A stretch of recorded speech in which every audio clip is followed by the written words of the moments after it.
Là, j'ai tout un bureau juridique hein, pour s'occuper. On m'a trop abusé. Ah, toujours belle. La beauté de ça. C'est comment dans ma baisse? Ça va. J'étais chez Babila, la gérante.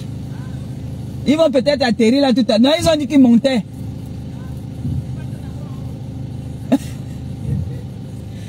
Moi, je ne peux pas. Je suis fini là. Bisous, bon dimanche.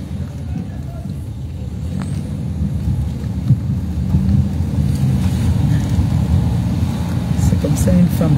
Je suis sorti hier. Aujourd'hui, je suis à la maison. Mais je vais me reposer. Même si je voulais même, je ne peux pas. Oh, le corps ne répond plus. Oh. C'est pour ça que j'ai dit à mes enfants que voilà, mon restaurant là c'est ma retraite. C'est ma retraite.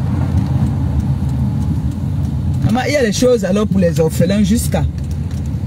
Il y a le fût là que je dois remplir pour envoyer. Il y a un transitaire là. Je veux causer avec lui. Il y a même les médicaments qu'une sympathisante de la TKC a envoyé beaucoup. Donc les veuves là. Ça c'est pour les veuves. Je vais repentir ça. On va donner aux veuves et aux femmes handicapées là. Parce qu'il y a beaucoup de Doliprane aussi dedans. Il y a pour les douleurs, c'est bien. On a beaucoup de choses là. Pour les enfants là alors, hein, il y a les habits, les chaussures, Bomaï. Plein. On va donner aux enfants là. Ils en ont, hein, plein. Hein. Donc, il y en a beaucoup.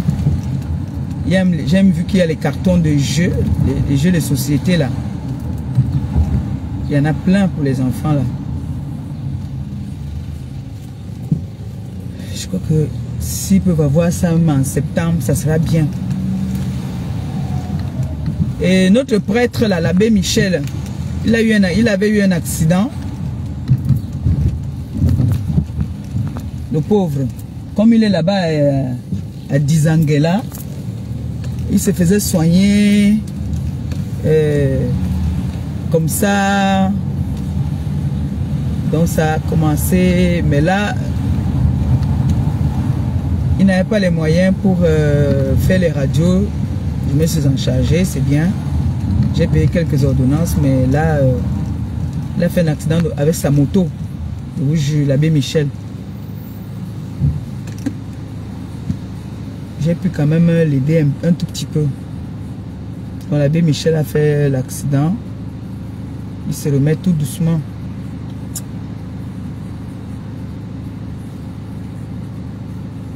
Donc, quand vous partez au pays, pensez souvent aussi à eux. Vous savez que ceux qui sont du côté du village là-bas, ceux qui sont en ville, on leur fait beaucoup des offres. Hein. Les veuves là qui sont là-bas au village là, dans les villages comme là où je suis parti la dernière fois, là, pensez souvent aussi, de temps en temps, même si vous-même vous ne pouvez pas partir, vous pouvez envoyer un membre de la famille, aller leur faire des petits gestes là-bas. Vous voyez, ça leur fait du bien. Vous les avez donnés, vous les avez offert panneaux solaires là-bas. C'est vrai que maintenant, pour charger leur téléphone, ils sont obligés de partir là-bas à l'église. C'est bien. Mais quand vous partez, que vous avez envie de faire des gestes généreux, n'oubliez pas. Ceux qui sont en ville, on pense beaucoup à eux. Ben, je ne vais pas dire que vous ne partez pas leur donner, hein, mais pensez aussi à ceux qui sont un peu retirés. Vous voyez, non? Vous avez vu, vous avez donné aux veuves là le poisson. Vous avez vu comme ils étaient contentes. Pourtant, ils sont dans la zone où il y a le poisson. Mais apparemment, tout est cher maintenant. Et tout le monde peut pas se permettre de manger le poisson. Hein. Donc, à toutes les personnes qui aiment bien faire dans les œuvres humanitaires, pensez souvent à partir aussi voir les villages là, dans les endroits un peu retirés là. Ils ont trop besoin là-bas, hein, ils ont vraiment besoin. Pensez souvent aussi un peu à eux, vous voyez non? Je pense qu'il y a un endroit ici, il n'y a pas le réseau, ça va faire que ça coupe un peu. Ça va revenir. Donc, pensez souvent à eux. Vous comprenez, non? Vous savez, faire les dons, c'est une chose. Hein.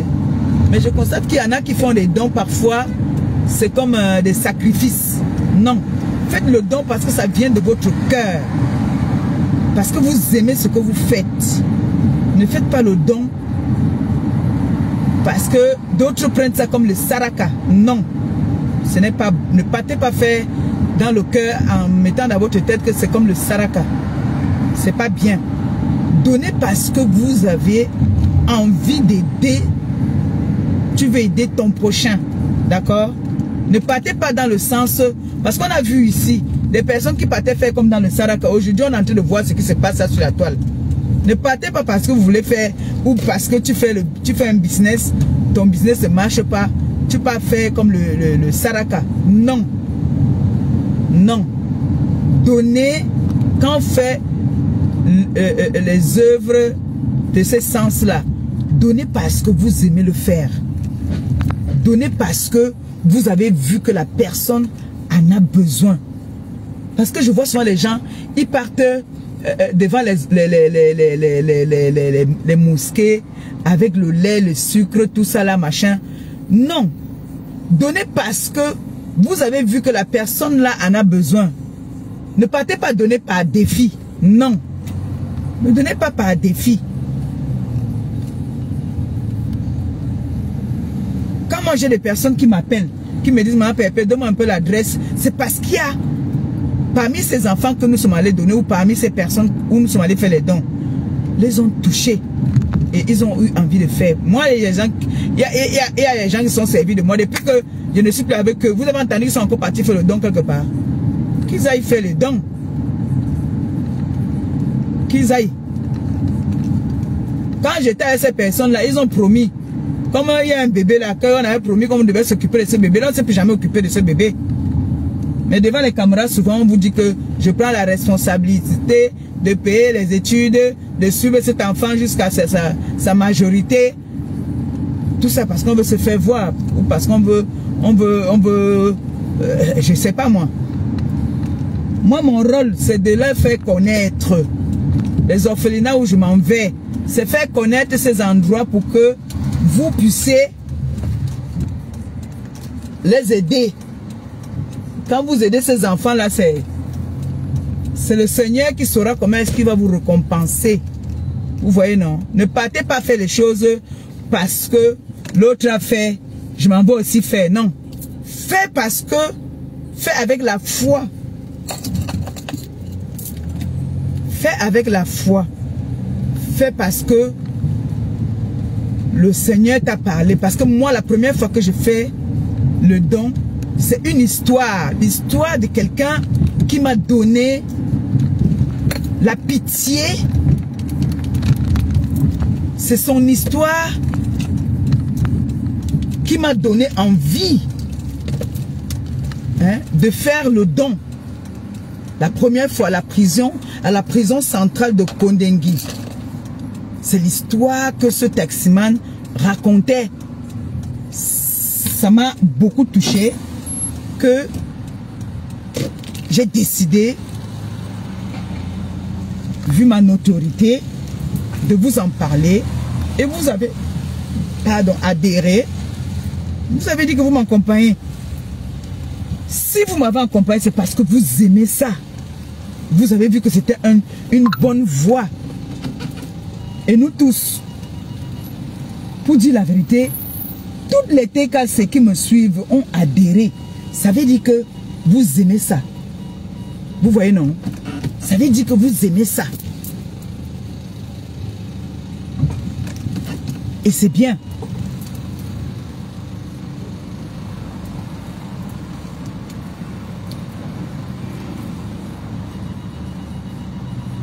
Ça veut dire que toutes les personnes qui me suivent aiment ce que je propose. Donc ne partons pas souvent donner. Et je dis toujours que je suis obligé de faire le tapage pour que les gens qui me suivent puissent aider aussi. Vous voyez, non?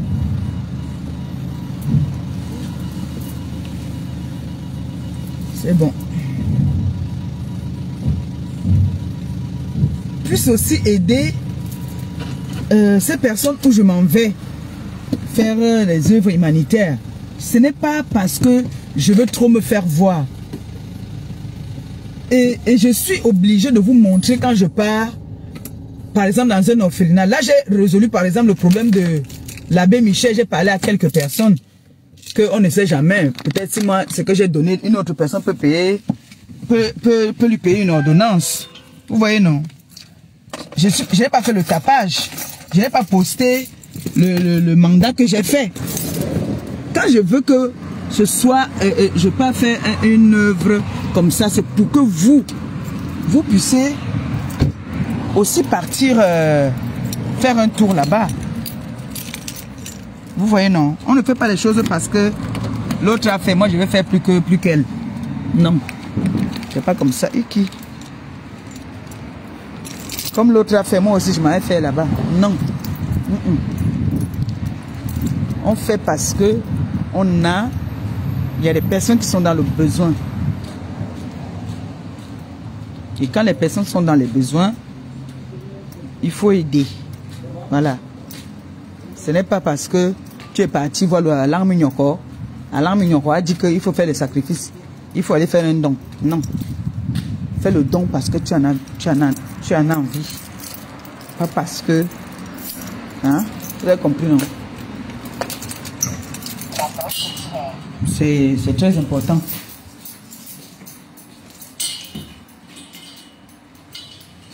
Nous, on nous connaît sur la toile que blogueuse humanitaire, oui. Même les assistantes sociales savent que je suis une blogueuse humanitaire. Vous avez compris, non?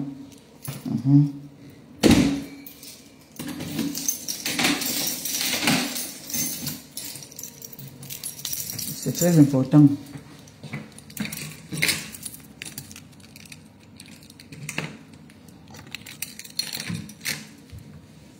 Voilà.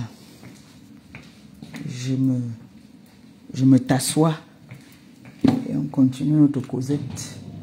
Après, je vais aller dormir. Demain, le travail recommence. Eh, Maliba. En ce moment, je suis très...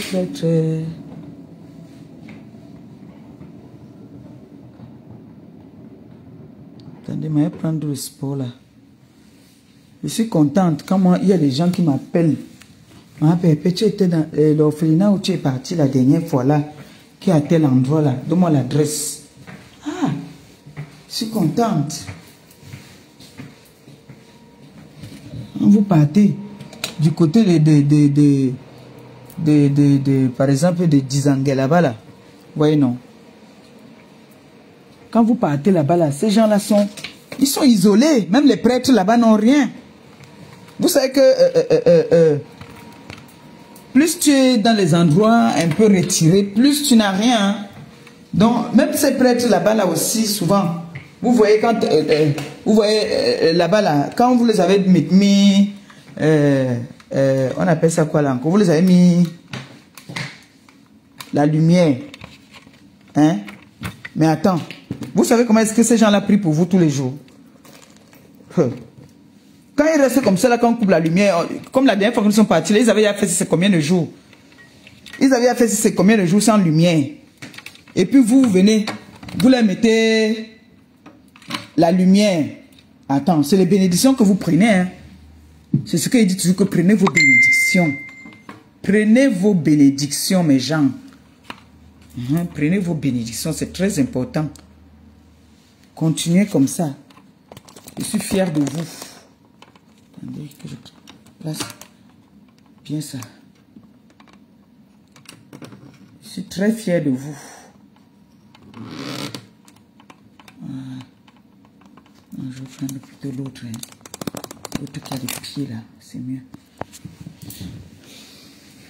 Faites du bien autour de vous. Vous savez, comme on dit souvent, tu peux avoir un moment d'abord de folie et un moment où tu es posé. Il y a des moments comme ça souvent que Dieu même te parle que va, fais comme ça. Vous avez déjà eu ça, non? Que tu te réveilles comme ça le matin, ton corps te demande de faire quelque chose de bien autour de toi. Vous savez qu'on a beaucoup des enfants qui nous suivent. Hein? Il y a beaucoup d'enfants qui nous suivent. Et nous sommes, comme on dit, nous sommes des impacteuses. Et les enfants parfois copient seulement ce qui est mauvais. Le copier ce qui est bien, l'enfant veut seulement copier ce qui est mauvais. Comme on a vu maman Pépé insulter, tu vas aussi insulter, sans savoir que derrière il y a des conséquences. Il faut copier ce qui est bien. Quand tu fais une œuvre de charité, c'est toi qui reçois les bénédictions et ta famille avec. C'est pour ça que chaque fois que je fais dans les œuvres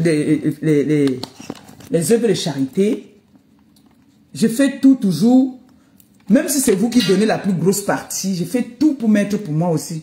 On va baisser un peu ça, hein. C'est un peu très haut. C'est bon comme ça. Voilà. J'ai le matériel pour le direct. J'ai tout le matériel. Voilà.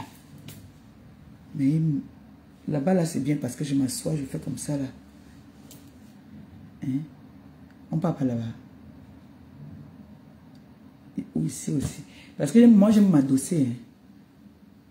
Moi, j'aime m'adosser. Mais ici, si je tourne, la lumière va frapper par là-bas. La lumière est par là-bas. Donc, ça ne va pas bien donner le reflet. Alors que ici, on part dans notre bureau, non?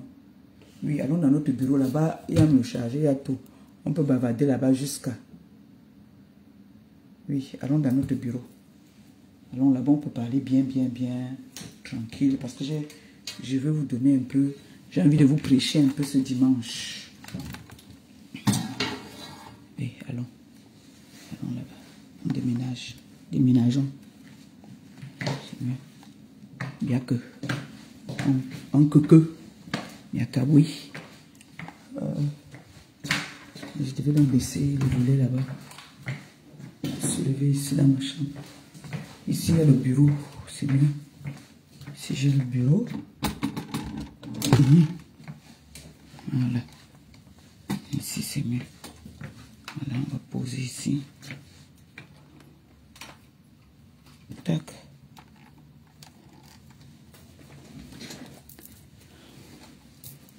On va poser ici. La perruque. Hier, j'ai. Maman. C'est comme ça. On va mettre la lumière du jour.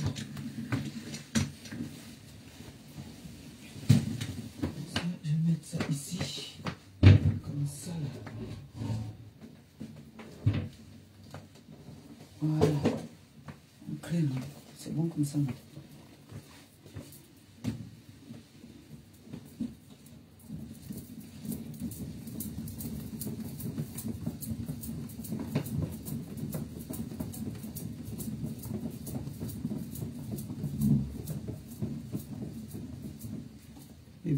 C'est elle qui commande ici.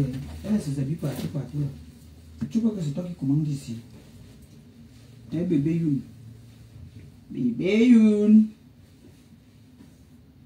Voilà. Ici là c'est bon. C'est bon là. Voilà. Ici c'est bon.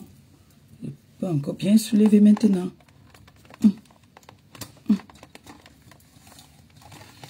Voilà. Eh, tombe pas. Voilà, ici c'est mieux. Ici j'ai ma dose. Je vais éteindre, je baisse le volet là-bas comme ça. Personne ne me dérange. C'est bon, bon.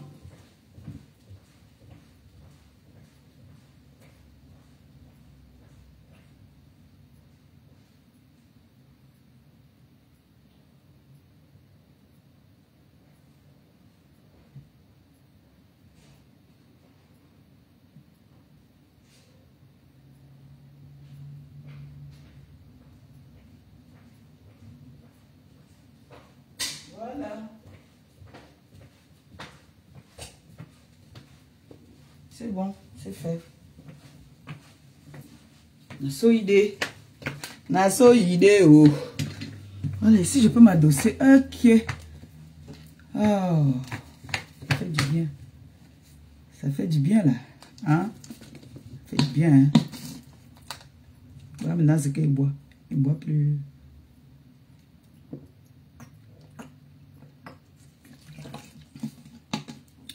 Comme on dit, je disais donc.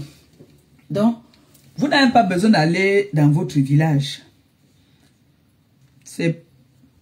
Vous n'avez pas... Les bénédictions parfois même viennent plus même chez les inconnus. C'est les inconnus souvent qui nous donnent des bénédictions. J'ai dit que moi, le gars là avait raconté, j'étais dans le taxi avec Gabi. Le gars là a commencé à parler, ils sont passés devant. Coucou Makati Chou, ça va mon amour? Donc, le gars a commencé à raconter que la maison-ci, Seigneur, il dit qu'il était là-bas. Tu vois, moi je pouvais le juger déjà pour dire que, ah, un bandit. Il dit que c'est son patron qui l'avait envoyé en prison. On l'a braqué en plein jour. On a arraché la voiture. Son patron a dit qu'il était complice. Et pourtant, on l'avait vraiment braqué. On a arraché la voiture. Son patron l'a mis en prison parce que il n'avait pas l'argent pour payer. Donc du coup, il allait en prison. Et c'est là qu'il me raconte donc ce qui se passe en prison, comment ça se passe en prison. Toi, si tu n'as personne, tu vas manger ce qu'on te donne là-bas. Donc si c'est que du 1er au 31, tu manges le maïs avec l'arachide, bouilli un jar, tu vas manger. Mais si il me dit qu'il y a d'autres personnes qui ont les moyens de manger bien tous les jours. Donc du coup, j'ai dit, après il me dit qu'il y a les jeunes filles. J'ai dit, hein, il me dit, moi il croit que la prison des femmes c'est un fou, ou quelque chose comme ça. Il me dit, ben oui, il y a les femmes ici dedans. Et il y a des femmes, quand elles ont le menstru là, elles n'ont pas moyen de se protéger. D'autres déchirent leurs habits pour se protéger. Ah, ça m'a fait bizarre. J'ai dit non, je viendrai faire un don ici. Attends, j'ai une forte notoriété. Pourquoi ne pas exploiter ça en faisant du bien autour de moi? C'est comme ça que j'ai parlé à la TKC. J'ai proposé, ils m'ont dit très bien. Et mon premier ministre Antoine Bachot m'a tenu la main jusqu'à... Il m'a dit, franchement, je t'aime, mais je t'aime encore plus pour ça, ce que tu viens de proposer. Il m'a dit, on se lance. Il m'a dit, lançons-nous, les gens vont adhérer. C'est comme ça que j'ai commencé mon premier don. Donc, je suis arrivé, vous voyez, quand vous regardez les vidéos, je suis en train de pleurer, c'est l'émotion.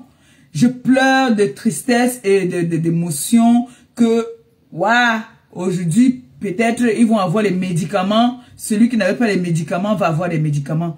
Rien que je suis très émotif, moi. Hein. Ne me voyez pas souvent comme je fais là, que je suis très émotif. Donc, du coup, ah, ça c'est mon avocat qui m'appelle. Je coupe le live, je reviens, c'est mon avocat qui